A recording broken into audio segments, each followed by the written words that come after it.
Hi, ಎಲ್ಲರಿಗೂ ನಮಸ್ಕಾರ. ನಿಮಗೆ ಗೊತ್ತಾ ಬೆಂಗಳೂರಿನಲ್ಲಿ ಒಂದು ನದಿ ಇದೆ ಅಂತ? ಬನ್ನಿ ಹಾಗಿದ್ರೆ ಆ ನದಿ ಯಾವುದು, ಇವಾಗ ಏನಾಗಿದೆ, ಎಲ್ಲಿ ಹರಿಯುತ್ತೆ ಅಂತ ನೋಡ್ಕೊಂಬರೋಣ. ಅದಕ್ಕಿಂತ ಮುಂಚೆ ಯಾರ್ಯಾರು ನನ್ನ ಚಾನಲ್ನ ಹೊಸದಾಗಿ ನೋಡ್ತಾ ಇದ್ದೀರಾ ಲೈಕ್ ಮಾಡಿ, ಸಬ್ಸ್ಕ್ರೈಬ್ ಮಾಡಿ, ಶೇರ್ ಮಾಡಿ. ಬೆಂಗಳೂರಿನ ದೊಡ್ಡ ಬಸವೇಶ್ವರ ದೇವಸ್ಥಾನದಲ್ಲಿ ವೃಷಭಾವತಿ ಎನ್ನುವಂತಹ ನದಿ ಹುಟ್ಟುತ್ತದೆ. ದೊಡ್ಡ ಬಸವೇಶ್ವರನ ಪಾದದಡಿಯಲ್ಲಿ ಈ ನದಿ ಹುಟ್ಟಿ ಮುಂದೆ ಗುಪ್ತಗಾಮಿನಿಯಾಗಿ ಹರಿಯುತ್ತದೆ. ಗುಪ್ತಗಾಮಿನಿ ಅಂದರೆ ಭೂಮಿಯ ಒಳಗೆ ಹರಿಯುವುದು. ಬನ್ನಿ ಹಾಗಿದ್ರೆ ದೊಡ್ಡ ಬಸವೇಶ್ವರ ದೇವಸ್ಥಾನ ಹೇಗಿದೆ ಹಾಗೂ ವೃಷಭಾವತಿ ನದಿ ಈಗ ಏನಾಗಿದೆ ಅಂತ ನೋಡ್ಕೊಂಬರೋಣ.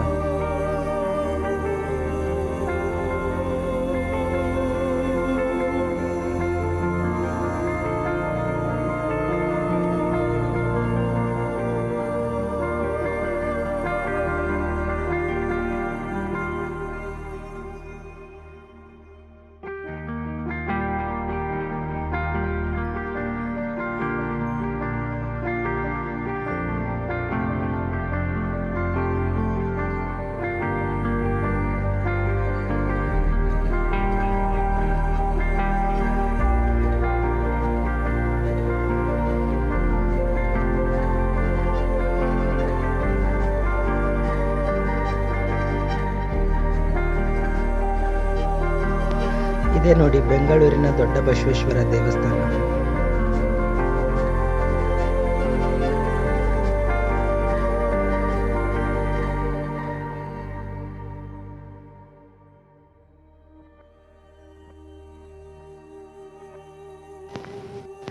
ದೊಡ್ಡ ಬಸವೇಶ್ವರ ದೇವಸ್ಥಾನ ಸುಂದರವಾದ, ಸ್ವಚ್ಛಂದವಾದ, ಶಾಂತಿಯುತ ಹಾಗೂ ಸುತ್ತಲೂ ಹಸಿರಿನಿಂದ ತುಂಬಿದಂತಹ ದೇವಸ್ಥಾನ.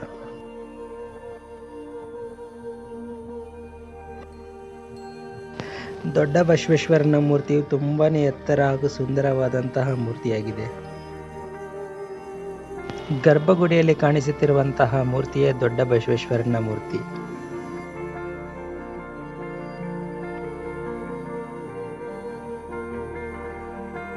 ದೊಡ್ಡ ಬಸವೇಶ್ವರನ ಪಾದದ ಕೆಳಗೆ ಕಮಲದ ಹೂವು ಇದೆ.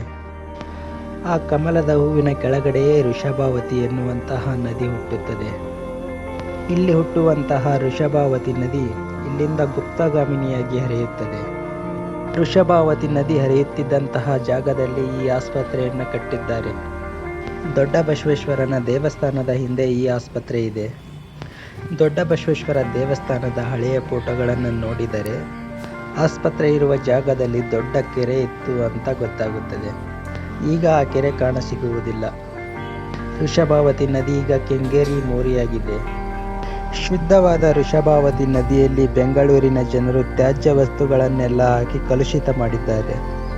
ಇರುವ ನದಿಯನ್ನು ಹಾಳು ಮಾಡಿ ನೀರು ನೀರು ಎಂದು ಪರದಾಡುವಂತಹ ಪರಿಸ್ಥಿತಿಗೆ ತಮ್ಮನ್ನು ತಾವೇ ತೊಡಗಿಸಿಕೊಂಡಿದ್ದಾರೆ.